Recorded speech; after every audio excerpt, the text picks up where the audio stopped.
اسرائیل کے فلسطینیوں اور لبنانیوں کے خلاف مظالم پر مغربی میڈیا کا دوگلا معیار کھل کر سامنے آ گیا۔ روس اور یوکرین کے درمیان جنگ کو یوکرین پر حملہ کہنے والا مغربی میڈیا اسرائیل کی غزہ پر جارحیت کو دو فوجوں کے درمیان جنگ کہنے پر بضد ہے۔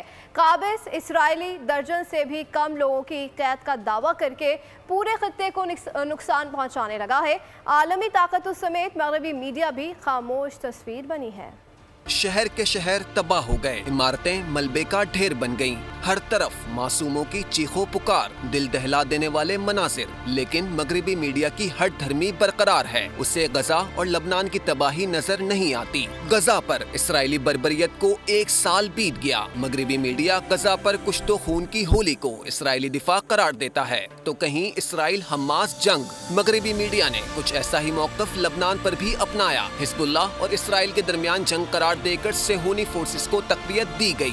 بین الاقوامی میڈیا اسرائیل کو خطے کو برباد کرنے کے لیے مسلسل گرین سگنل دیتا نظر آتا ہے۔ امریکی اور برطانوی میڈیا روس اور یوکرین کے درمیان جنگ کو یوکرین پر حملہ قرار دیتا ہے، لیکن جب اسرائیل کی باری آتی ہے تو اسے دفاع اس کھلے تضاد پر دنیا کو بولنا پڑے گا۔